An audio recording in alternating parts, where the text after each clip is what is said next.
In this video, I'll be talking about 3 additional things to work with in Photoshop, and that will be the adjustment panel or contrast, also some clone stamp tool options, and how to include some type. So I've chosen this image that I took in Copenhagen of a swan. It's not a very stellar image right now. It really needs some work, but I think with a little imagination we can make it a much more attractive image. So the problems here are the level of contrast and brightness. They're just not working very well. It's kind of dingy, but also you'll notice that we have some trash here in the foreground, and that's not going to add any beauty to our image. Finally, I see some nice space over on this side of the image where I could include some type, especially because the contrast will allow the type to stand out if I choose the right color. So these are the things that I want to work on with this image. Now, one of the first things you can do with almost any image is you can see how Photoshop would recommend fixing the color. And the way we do that is to go to Image, and you can make a note of this in your notes to remember to get there later. The pathway is Image and then Auto Contrast. And Auto Contrast will let Photoshop's going to give it its best try to make some changes, see if it can just get it right. And that does look better. It's a sharper, crisper image. The colors are more engaging. Now, if I'm not quite happy with that, with the auto contrast, I can go in and meddle with it myself. And so one way to get to the adjustment panel is to go to Window, Adjustment. But mine's already turned on. And the reason, I'll turn it off so that you can see how to get it the other way. So it was Window Adjustment to get to it. Or if I want over here, this yin-yang image, this icon, is the other way to open the adjustment panel. Within the adjustment panel, I have a lot of options, and we're just going to be working with a couple of them. The main one that you can focus on is this brightness contrast icon, and I'll open that in a minute. Let's see. The other one that I sometimes use is hue saturation if we want to create a sepia tone. That's a good way to do it. But let's go into brightness and contrast. And this is where it's set right now. Maybe I want to heighten the contrast, and you can just manually shift it to see what appeals to your eye. I like it a little bit deeper, a little richer than what Photoshop did. So I'm going to increase my brightness, or increase my contrast down to here.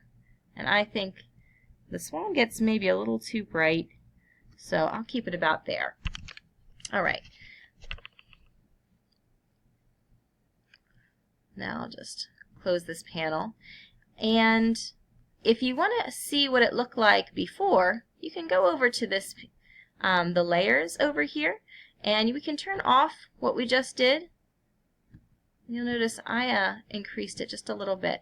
So with each layer, you can name the layer. Mine's already named brightness. If I wanted to, brightness contrast. It already says over there. So if you make a change and you need to remember what this layer does, you can name that. And you can choose to turn off or on any layer. All right, so I'll leave that one on because I'm pretty happy with that. My next problem with this image is the trash, and I'm going to use the clone stamp tool to remove the trash. To access the clone stamp tool, we're going to come over here, and I'll just point out that if you right click on some of these tools, you can get into their sibling tools, but the clone stamp tool is used very often, so that's the one I'll work with. Now the main thing to remember with the clone stamp tool, and you're going to have to write this down, is the fact that you have to choose the area you wish to clone, meaning your good area, by holding down Alt and then clicking. And that just selected this area down here as the one I would like to use to cover up this trash. Now look how small my cursor is. The way that I can change that cursor size is to come up here, and I can increase the cursor size if I wish to, just to give me a little more to work with. So now it's a little bit bigger, and now what I'm doing, I need to click Alt again. All right. Now I'm basically drawing that area on top of this. And you'll notice that up here, if I keep drawing up here, the trash reappears because the clone stamp tool is creating the area from where I initially chose. So I'm going to undo that. That just wasn't a great selection for me. And I think the next thing I'd like to do is make my my point size a little bit bigger. And I'm going to choose a slightly different area and just be a little bit more careful about how I draw over the trash here. So I hold down Alt and click, and now I can kind of scribble out this trash. And it just looks like some more moss is growing here. All right. Now, if I want to take a closer look, I can do Control and hold down the plus sign, and that allows me to take a closer look, and that's okay. I'm okay with that detail. So over here, I want to get rid of this other trash. This might look like trash, but it's actually the reflection of the goslings, so that's sweet. I'm not going to change that. So I think I'm going to select this area. I'm going to hold down Alt and then click over the area I wish to clone. I'm just going to start kind of scribbling over it. So that didn't work so well because I scribbled over and I wasn't quite careful enough, so some of the trash started to appear again. So I could do it again, but I think I'll just Control Z out of that and try again. I'll grab a spot that's a little further over so I don't run into the trash I'm actually trying to erase. So holding down Alt and clicking, and now scribbling over my trash. I'm going to get rid of this little bit of, I'm not sure if that's more trash, but okay. So now, if we want to look at it a little more carefully, although it's not, my image size isn't going to be this large. My layers panel a bit up here. So now it's gone and we can pretend it wasn't even there. All right. So Control minus sign will shrink that down a bit. So now I've gotten rid of all of the trash. Maybe this is some trash over here, so I'll get rid of this too. So Alt and click and just scrape that out. Now, notice this hole. This isn't something I have to get rid of, but this is another way I could use the clone stamp tool. I could Alt click and just go over that if I want to, and it just looks like another part of the line in the cement, but maybe I'm okay with the hole, so I'm going to Control Z out and bring back the hole. Okay. So that is one of the ways that we can get rid of something that that's a small flaw in our image. The last tool that I want to talk about right now is the type tool. And we can click on this type tool, and you'll see that up here we have some options now with our font selection or our typeface. We have some choices about how it's going to appear depending on the typeface we choose, the size, and how it's going to be arranged. So this is very similar to in InDesign and even in Word, really.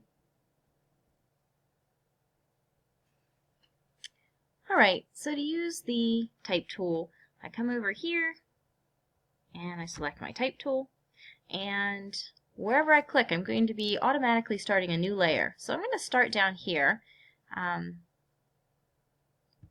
and this might be an image that appears in a parenting magazine. So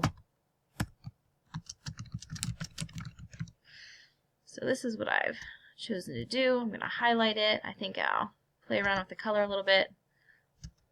I just want to go with black. Okay. So you'll see that I now have a type layer, and I can turn it off. I can view it, and typically Photoshop will automatically name the type layer whatever your text is. So so maybe I want to make this bigger.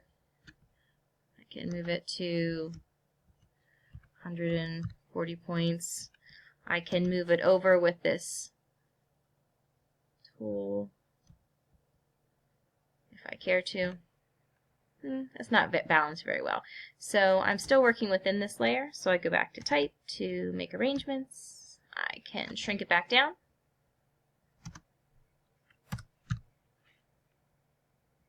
I think 120 look better. And now maybe I'm going to consider putting it right here. If I do this, I might want to play around with the color.